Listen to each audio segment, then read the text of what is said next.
इस टॉपिक में हम ईच एंड एवरी डिटेल से देखेंगे पेरिस ओलंपिक्स और पेरिस पैरालंपिक्स के बारे में। स्टार्ट करते हैं सबसे पहले हम पेरिस ओलंपिक्स से। तो पेरिस हमें पता है ये फ्रांस की राजधानी और फ्रांस बसा है किस किनारे पर, जो कि सीन नदी के किनारे पर पेरिस बसता है, ठीक है ना। तो एडिशन ये है 33rd एडिशन है, ये भी सबसे बड़ी याद है, ये रखना, ये समर ओलंपिक्स का 33rd एडिशन है। आयोजन का जो तारीख है वो हुआ था 26 जुलाई से 11 अगस्त तक, ठीक है ना। 26 जुलाई को याद करो, 26 जुलाई से को ही हमने 2023 में अगर बात करेंगे तो हमने अपना चंद्रयान 3 मिशन भी लॉन्च किया था, उसी तारीख से स्टार्ट होकर 11 अगस्त तक ये चला है। वेन्यू फ्रांस पेरिस है। इसका जो मस्कट था वो था फ्रिगियन कैप। अगर फ्रिगियन कैप को आप देखोगे तो इस तरीके की ये कैप होती है जिसको बोलते हैं फ्रिगियन कैप, राइट। और symbol of the spirit of actually में है कि जो 1789 में जो फ्रेंच का रिवॉल्यूशन हुआ था उसी का एक सिंबल था द फ्रिगियन कैप। बस इतना याद रख लेना। स्लोगन जो हुआ था वो हुआ था गेम्स वाइड ओपन, GWO, ठीक है। गेम्स वाइड ओपन ये स्लोगन था, गेम्स वाइड ओपन स्लोगन था पेरिस ओलंपिक्स का। टोटल अगर हम बात करेंगे तो 117 में से 70 मैन और 47 वीमेन इंडिया की तरफ से पार्टिसिपेट किया था, ठीक है ना। कितने भारत की तरफ से ओलंपिक्स में कितने लोग सम्मिलित हुए थे? 117 में से 70 और 47 का रेशियो रहेगा मैन वीमेन का। और 16 स्पोर्ट्स में हम लोगों ने भाग लिया था इंडिया के, ठीक है। तो ऐसे याद रखिएगा। अब बात करते हैं हम जरा इसकी कि इस ओलंपिक में जो फ्लैग बियरर्स होते हैं ओपनिंग सेरेमनी में, देखो दो सेरेमनी होती है, एक होती है ओपनिंग सेरेमनी और एक होती है क्लोजिंग सेरेमनी। तो ओपनिंग सेरेमनी में जो फ्लैग बियरर थे वो हमारे सामने दो फ्लैग बियरर थे। जो पहले का नाम है वो है अचिंत्य शरत कमल, और इसी के साथ में थी हमारी पीवी सिंधु। कौन थी? पीवी पीवी सिंधु, ठीक है। तो यहाँ पर ये चीज को मैंने मेंशन कर दिया है कि ओपनिंग में देखो कमल के हाथ से ओपनिंग होती है, कमल ऐसे ओपन होता है, तो ये ठीक है। और सिंधु, वो कमल कहाँ पे खिलता है? सिंधु में खिलता है, तो ओपन कहाँ पे होगा? सिंधु में। तो ये दो याद रखना, शरत कमल और पीवी सिंधु ओपनिंग के थे। इसके नाम यहाँ पे मेंशन किए गए हैं इन लोगों के। पीवी सिंधु और इंडियन टेबल टेनिस प्लेयर कौन? Achanta Sharath Kamal were the flag bearers of India in the opening ceremony.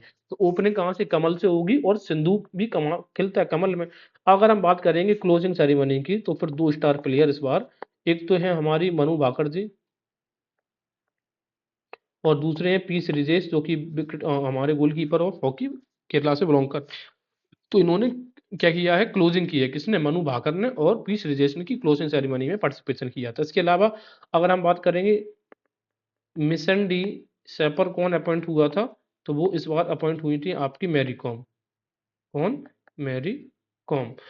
इसके अलावा इंडिया, हाँ, एक इंटरनेशनल ओलंपिक कमेटी की मेंबर और रिलायंस फाउंडेशन की जो फाउंडेशन है नीता अंबानी, इन्होंने इनोग्रेट किया था वहां पे India house. It was India first country house at the Olympics. ये पहली बार इंडिया हाउस वहां पे ओपन किया गया था। इसके अलावा बात करते हैं कौन से प्लेयर्स ने क्या कारनामे दिखाए। तो इंडियन शूटर है मनु भाकर, इन्होंने टोटल 2 ब्रॉन्ज मेडल्स जीते हैं। और देखो एक ही ओलंपिक्स में किसी प्लेयर ने 2 मेडल जीतने वाली पहली इंडियन प्लेयर बन गई है मनु भाकर, वो भी फीमेल। तो मेल फीमेल में से दोनों पहले ही है। पहली तो इन्होंने पहला ब्रॉन्ज मेडल शूटिंग में जीत लिया था, ठीक है ना, मनु भाकर ने। और दूसरा जो है इन्होंने मिक्स्ड में जीता था सरबजोत सिंह के साथ में 10 मीटर एयर पिस्टल में, ठीक है। तो सरबजोत सिंह और मनु भाकर, सरबजोत सिंह और प्लस मनु भाकर ने मिक्स्ड में जीता था 10 मीटर एयर राइफल में निशाना साध के। तो यही है कि first Indian athlete to win the medals in the same edition of the Olympics. एक ही ओलंपिक्स में 2 मेडल जीतने वाली एक ही एडिशन में ये पहली प्लेयर बन गई है मनु भाकर इंडिया से। इसके बाद अगर आप देखेंगे तो विनेश फोगाट को हमें पता है 50 केजी वेट कैटेगरी से इनको क्या कर दिया गया था? रिफ्यूज कर दिया गया था, डिस्क्वालीफाई कर दिया गया था। तो ये भी ऐसा कहा जाता है कि Vinesh Phogat also become the first female athlete to reach the Olympic final in the 50 K G weight category of wrestling. ये पहली ऐसी महिला बनी है, महिला एथलीट जो 50 केजी वेट कैटेगरी में पहुंची है ओलंपिक्स में इंडिया की तरफ से। इवान लिथविनोविक ऑफ बेलारूस, ये पहले प्लेयर बने हैं जिन्होंने गोल्ड मेडल जीता है किसमें? जिम्नास्टिक्स ट्रैम्पोलिन में। ऐसा neutral player at the Paris Olympics. देखो सीधी सी बात ये कि चूंकि इस समय जो बेलारूस है वो मदद कर रहा है किसका? रसिया का। इस तरीके से ये बेलारूस की तरफ से अपॉइंट मतलब खेलने नहीं गया था, ये न्यूट्रल प्लेयर की तरफ से खेलने गए थे। कौन? इवान लिसिनोविच ऑफ, एक्चुअल में है बेलारूस के लेकिन ये खेले वहां पे न्यूट्रल प्लेयर की तरफ से, यानी कि बेलारूस का इन्होंने झंडा वहां पे नहीं दिखाया होगा। और इन्होंने गोल्ड मेडल जीता जिम्नास्टिक ट्रम्पोलिन में। ठीक है। उसी तरीके से 15 रसियन और 17 जो बेलारूस के एथलीट्स थे उन्होंने पार्टिसिपेट किया है पेरिस ओलंपिक्स में, किस तरीके से, न्यूट्रल बैनर के तरीके से, मतलब न्यूट्रल बैनर्स में रसिया और बेलारूस के प्लेयर्स ने, पूछ सकता है कि किन दो देशों के प्लेयर्स ने न्यूट्रल तरीके से उसमें पार्टिसिपेट किया है, तो रसिया, 15 रसिया से, 17 बेलारूस से, क्योंकि इस समय रसिया और यूक्रेन का भी चल रहा है, उसमें रूस की मदद कर रहा है बेलारूस, तो रूस रूस वाले दोनों, रूस और बेलारूस। इसके अलावा कैमरून बॉक्सर सिंडी नगम्बा ने ब्रॉन्ज मेडल जीता है 75 केजी वेट कैटेगरी में एट द पेरिस ओलंपिक्स। अब सबसे बड़ी बात है, जो सिंडी नगम्बा हैं आपके, ये पहले प्लेयर बन गए हैं किसी रिफ्यूजी टीम से ये मेडल जीतने वाले किसी पेरिस ओलंपिक्स में। तो ये किसमें, रिफ्यूजी कौन सा प्लेयर है, सिंडी नगम्बा, और किस गेम में जीता है, बॉक्सिंग में, ये चीज याद रखना। साथ में एक बहुत बड़ी कंट्रोवर्सी हो गई थी कि अल्जीरिया के एक बॉक्सर हैं, नहीं थे, थी नहीं थे, नाम था इमाने खलीफ, ठीक है, तो इनकी जेंडर को लेके प्रॉब्लम हो गई थी। जो इनके साथ में जो एक प्लेयर लड़ रही थी, एंजेलिना करीनी इटली से, उन्होंने बोला था कि भाई ये मेल है और इसके साथ मैं नहीं लड़ूंगी, इन्होंने रिंग छोड़ दिया था। हालांकि बाद में अल्जेरियन जो बॉक्सर है इमाने खलीफ, इनको गोल्ड मेडल मिला, और एक दिन पहले यानी कि कल ही, कल का मतलब हो गया कि 6 नवंबर 2024 को ये चीज बताई गई, मेडिकल रिपोर्ट्स आ गई हैं कि अल्जीरियन बॉक्सर ये जो महिला बन के लड़ रहे थे भाई, ये बायोलॉजिकली ये मेल है, इस वजह से ये इनको नहीं लड़ना चाहिए था। अब देखते हैं कि इनका डिस्क्वालिफिकेशन से गोल्ड मेडल इनसे छीना जाएगा या नहीं। तो बस याद रखना कि अल्जीरियन बॉक्सर इमाने खलीफ का जेंडर विवाद हो गया था एंजेलिना करीनी ऑफ इटली के साथ में, ठीक है। तो ये सब चीजें हमने डिस्कस करी। अब जरा देखते हैं टॉप 3 कंट्रीज मेडल टैली में कौन कौन थे। तो पहला देखेंगे तो यूएस हमेशा की तरह, दूसरा चाइना, तीसरा जापान, और इंडिया का नंबर कितना आया, 71वां। देखो 33 एडिशन में इंडिया का नंबर कितना है, 71 है। तो याद कैसे रखेंगे, आई से इंडिया होता है तो आई वन तो ये हो गया, और कितना, 7, 7 71। अब ऐसे भी याद रख लो, देखो 117 लोग पार्टिसिपेट किए थे, इसमें से 7 और 1 इंडिया का रैंक आया, 117 में रैंक इंडिया का कितना आया, पीछे से जो नंबर होंगे 71 रैंक आया है, ठीक है। अच्छा अब हम जरा देखते हैं, देखो यूनाइटेड स्टेट्स का, आपको मिलान के लिए इनके गोल्ड मेडल ही पूछ देंगे कि इनका किस देश ने कितने मेडल जीते हैं, तो टोटल मेडल्स याद रख सकते हैं, या फिर उनके गोल्स कैटेगरी रिवाइज तो करने की कोशिश करेंगे ही करेंगे, एक क्वेश्चन पक्का आएगा यहाँ से। यूनाइटेड स्टेट ने 40 44 42, यूनाइटेड स्टेट का क्या रेशियो है, 40 44 42, तो टोटल कितने हो गए, 126, 126, ये किसके हैं, यूनाइटेड स्टेट्स के। चाइना का है 91, और जापान के हैं 45, और इंडिया के हैं टोटल सिर्फ 6 मेडल आए हैं इंडिया के पास, ठीक है। तो अब याद कैसे रखेंगे, यूएस के कितने हैं, 126 है, 126 में से, मिनट रुकना, यूएसए की अगर हम बात करेंगे 126 में 40 44 और 42 रहेगा, ठीक है। तो यूएसए के याद रखने हैं हमें। इंडिया का कैसे याद रखेगा, 1-5, इंडिया में सिर्फ एक सिल्वर आया, 5 ब्रॉन्ज, इस बार इंडिया के पास कोई गोल्ड नहीं है, याद रखना है, नो गोल्ड, कोई बिना गोल्ड के आए हैं सब लोग के पास। अब दो जो ब्रॉन्ज मेडल जीते गए हैं, सॉरी, अब जो एक सिल्वर मेडल जीता है उसके बारे में भी हम चर्चा करेंगे। पहले याद रखो कि यूएस, चाइना और जापान, यूसीजी, यूसीजी कैसे है, फर्स्ट रैंक पर थे, पहले यूनाइटेड स्टेट, फिर चाइना, तीसरा जापान, इंडिया 71 रैंक, और 117 ने पार्टिसिपेट किया था। अच्छा अब चाइना ने कितने गोल्ड जीते हैं, 40, और जापान ने 20। तो कैसे याद रखेंगे, 40 गोल्ड तो यूनाइटेड स्टेट्स का भी है, 40 गोल्ड चाइना का भी है, और तीसरे नंबर पर जो है उनके हैं 20 गोल्ड। लेकिन बढ़त कहाँ पे ली है यूनाइटेड स्टेट्स ने, 44 सिल्वर जीत के, और जबकि इसके कितने हैं, सिर्फ 27 सिल्वर है, 42 ब्रोंज है यूएस के, जबकि इनके सिर्फ 24 ब्रोंज है। तो हमें यूएस के सिर्फ गोल्ड याद रखना है, और इंडिया के याद रखना, जो फर्स्ट रैंकर है उसके गोल्ड याद रखने पड़ते हैं। और ओवरऑल तो 126 किसके, यूएस ने जीते, 91 91 चाइना ने, और 45 जापान ने। ये फर्स्ट 3 की कैटेगरी से आप याद रखिएगा, ठीक है ना। और इंडिया का है टोटल 6, उनमें से एक सिल्वर है, 5 आपके हैं टोटल ब्रॉन्ज। एक सिल्वर किसने जीता है, नीरज चोपड़ा जी ने जीता है, वो हमें पता है, जेवलिन थ्रो में, और कितना उन्होंने थ्रो फेंका है, 89.45, कितना, 89.45, ये थ्रो का भी आपको डिजिट याद रखनी पड़ेगी, 89.45, ठीक है, यानी कि 90 से कम रह गए हैं। ब्रॉन्ज मेडल मनु भाकर ने जीता 10 मीटर एयर पिस्टल में, ठीक है। ब्रॉन्ज मेडल स्वप्निल कुसाले ने भी जीता है, इन्होंने भी किसमें जीता, 50 मीटर राइफल में, थर्ड पोजीशन मैन में, ठीक है ना। तो स्वप्निल कुसाले किससे रिलेटेड है, राइफल से, कुसाले सपने में आपको राइफल दिखती है 50 मीटर की, हाँ। और एस ऐसे बनता है, तो एस से ऐसा 5 याद कर लेना तो 50 मीटर हो जाएगा। ब्रॉन्ज मेडल अमन सहरावत ने भी जीता है, मेंस फ्री स्टाइल 57 केजी में, ठीक है। और ब्रॉन्ज मेडल मनु भाकर और सरबजोत सिंह ने मिक्स्ड में जीता 10 मीटर एयर पिस्टल में।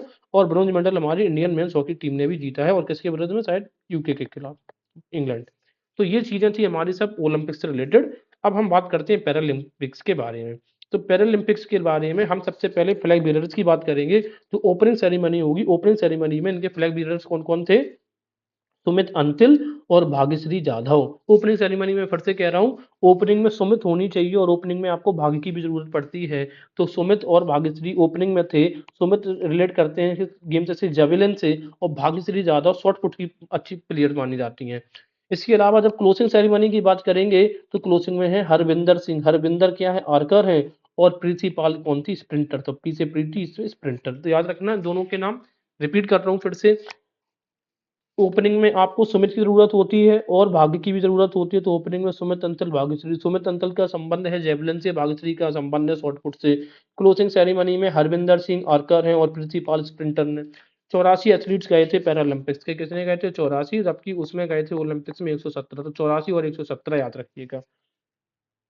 अब जरा मेडल टैली की इनकी बात कर लेते हैं। तो अगर आप देखेंगे इंडिया का ओवरऑल जो रैंक उसमें थी 117 लोग गए थे। तो रैंक कितनी थी इनकी? 71, 71। लेकिन इसमें इसमें कितने लोग गए थे? 84 लोग गए थे और रैंक थी -3 यानी कि 18।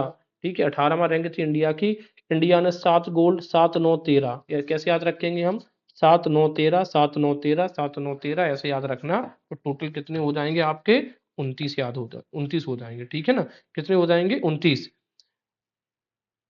तो ये याद रखना, 7 9 13, 7 9 13, 7 7 2 9, 9 4 13। जैसे हमारे नंबर सीरीज से देखते हैं उस तरीके से। इंडिया का रैंक कितना है? 18। अब हम जरा देखते हैं फर्स्ट सेकंड थर्ड रैंक इसका देखते हैं। फर्स्ट रैंक इसमें चाइना ने किया है पैरालंपिक्स में, जबकि चाइना का उसका रैंक कितना था? सेकंड। तो चाइना अच्छा गेम दिखा रहा है। दूसरा है, दो बी आ रहा है इसमें, तो बी से ब्रिटेन, और बी किस में आता है? सेकंड नंबर पर, तो सेकंड है। और इस बार यूनाइटेड स्टेट थर्ड पे चला जाता है। तो 1 2 3 की आप रैंक याद रखिएगा, CBU। ठीक है ना, सी बी यू, या तो याद मान लो उसका चाइना में, उसका इसमें सेकंड था, उसमें यूनाइटेड स्टेट्स का फर्स्ट रैंक था, बीच में ग्रेट ब्रिटेन आया, जबकि उसका थर्ड रैंक किसमें था? जापान था। ठीक है ना। अब जरा देखते हैं, इसमें चाइना ने 220 गोल्ड टोटल मेडल जीते हैं, ग्रेट ब्रिटेन ने 124 जीते हैं और यूनाइटेड स्टेट्स ने 105 जीते हैं। 220 China, 124 great Britain, 105 United states. अब इसमें से भी गोल्ड चाइना ने कितने हैं? 94 गोल्ड है, 94। 94 चुरा लिए गोल्ड, चोरी हो जाता ना गोल्ड। और 76 76 सिल्वर है, 76 सिल्वर है, बाकी बचेंगे 50। ठीक है, तो कैसे याद रखेंगे? 220, 124 और 105, ये गोल्ड सिल्वर। इसको लिख कर आप अपने वॉल पे कहीं पे सामने एडजस्ट कर लो, इससे बार बार आपको रिवाइज करना पड़ेगा। देखते हैं अब इन जो पैरालंपिक्स प्लेयर्स हैं, इन कौन से गेम से रिलेटेड है। सबसे पहले हम ये देखेंगे गोल्ड किसने किसने जीता। देखो हरविंदर, इसमें भी आ रहा, प्रवीण इसमें भी आ रहा, नवदीप इसमें भी आ रहा। तो 3 लोगों के ये गोल्ड हो गए। सुमित, जब सुमित होगी तभी आपके घर पे सोना होगा। तो सास से सुमित और सास से सोना। और धर्म, धर्म आपका यही कहता है कि आपको किसी का सोना नहीं लेना, तो धर्मवीर। इसके अलावा कुमार नितेश, ठीक है ना, नितेश जो है ना, नीतीश कुमार जी के पास वो तो बहुत सोना होगा इस तरीके से। और अवनी दिखा रहा है, इन्होंने भी गोल्ड सोना जीता है। इस प्रकार से हमें याद होगा। अब हम जरा देखते हैं कि कौन किस गेम से रिलेटेड है। तो हरविंदर, हमें ये पता है हरविंदर है आर्करी से रिलेटेड है। ठीक है, हरविंदर कैसे है? आर्करी। तो देखो, हर यानी कि हरि, हरि के पास क्या धनुष था ना, आर्करी। इसके अलावा प्रवीण, तो प्रवीण तो आपको किस में है? हाई जंप में है। ठीक है ना। फिर का मतलब क्या होता है? ऊपर चले जाना, यानी कि हाई चले जाना। इसके अलावा सुमित, सुमित को हमें पता क्या है? सुमित है जेवलिन थ्रो, और नवदीप भी है जेवलिन थ्रोअर है। और धर्मवीर, तो धर्म क्या है? क्लब थ्रोअर है। ठीक है, तो धर्म, हर धर्म का अपना अपना एक अलग अलग क्लब बना हुआ है ना। तो धर्म कैसे है? मेंस क्लब है। निषाद कुमार, निषाद कैसे है? High jump. देखो, जो निषद है ना, निषद का मतलब है निषाद, जो ट्राइबल्स लोग होते हैं बहुत हाई जंप करते हैं, इस तरीके से याद रख सकते हैं। शरद कुमार, शरद कुमार भी कैसे हैं? हाई जंप वाले। तो दोनों जो कुमार है, निषद कुमार, शरद कुमार, कैसे हैं? High jump. या फिर ऐसे मान लो कि शरद पे जब आप जाते हो तो वहां पे बहुत ऊंची ऊंची चोटियां होती हैं, तो आपको शरद पे जाने के लिए हाई जंप पता आनी चाहिए। सचिन साराजेरो खिलाड़ी, तो सचिन जो है ना, सचिन का शॉर्ट पुट वो बहुत अच्छा होता है, शॉर्ट पुट बहुत अच्छे हैं सचिन। योगेश कठुनिया, जो कठिन चीजें होती हैं वो आप क्या करते हैं? डिस्कस करते हैं। तो डिस्कस शुरू हो गया। अजीत, अजीत मतलब जीतना है, जीत जीत अजीत जेवलिन। इसके अलावा प्रणव सूरमा, तो सूरमा लोगों का भी अपना अपना क्या होता है? क्लब होता है। ये क्लब थ्रो हो गया है। मरियप्पन थंगावेलु का हमें ये पता है, ये हाई जंप होते हैं, हाई जंप मारते हैं बहुत ऊंचाई से। और होकाटो होटो जे सेमा, सेमा सेमा से हमें याद रहेगा शॉर्ट, या फिर होकाटो होटो शॉर्ट, इस तरीके से। सुंदर सिंह गुर्जर, सुंदर सिंह का गुर्जर का क्या है? जेवलिन है। ठीक है ना, सुंदर सिंह गुर्जर का क्या है? गुर्जर का जेवलिन, जी और जे। प्रीतिपाल स्प्रिंटर है, हमें ये पता है, स्प्रिंटर प्रीति स्प्रिंटर, सिमरन जा भाग, सिमरन भाग, इस तरीके से तो ये भी रनर है। प्रीतिपाल का पता है। दीप्ति जीवांजी, जीवांजी का मतलब दीप्ति से हम याद रख सकते हैं, देखो दीप जो होता है ना वो यहाँ वहां भागता है जब हम उसको सिरा देते हैं ना पानी के अंदर। तो कुमार नितेश ये बैड हैं, ऐसे याद मान लो कि नीतीश कुमार एक बैड सीएम है, और याद करने के पर्पज से तो ये बैडमिंटन से रिलेटेड रहेंगे, यानी कि पैरा बैडमिंटन। सुहास एलवा ये पैरा बैडमिंटन का पता है। तुलसी मथी मुरुक सेना, अब देखो मथी वाली दो है, एक तुलसी मथी है, एक में सुमति है। तो हमारी मथी कैसी है, बैड हमारी मथी है, मतलब बुद्धि कैसी है, खराब है, तो मथी वाली दोनों बैडमिंटन। मनीषा रामदास, तो जो मनीषा है ना वो कैसा है, वो मन हमारा कैसा है, बैड है मन, मनीषा बैड है। और इसके अलावा कपिल परमार, तो ये पैरा जूडो है, तो ऐसे याद रख लो कि जो जूडो, कपिल शर्मा को जूडो आता है, ऐसे याद रख लो, ठीक है ना। इसके अलावा अवनी लेखारा हमें पता है शूटिंग पैरा स्पोर्ट में है। और मनीष नरवाल, नरवाल वाल में क्या रहती है, हवा रहती है, स्पोर्ट पैरा स्पोर्ट्स यानी कि 10 मीटर एयर पिस्टल में एयर याद आ जाएगा। रूबीना फ्रांसिस, देखो फ्रांस एयर इस तरीके से पता चल रहा ना, तो 10 मीटर एयर पिस्टल में है। और मोना अग्रवाल, ए से अग्रवाल और ए से एयर राइफल 10 मीटर में, तो ये चीज हमें याद रखेंगे। नरवाल, नरवाल यानी कि नर के बाल के लिए हवा बहुत जरूरी है। और फ्रांसिस, फ्रांस एयर इस तरीके से एयर पिस्टल में। और मोना अग्रवाल रहेंगी आपकी किसमें, ए से अग्रवाल और ए से एयर राइफल में। तो that was the whole scenario, मैंने कोशिश करी है बस याद करवाने की।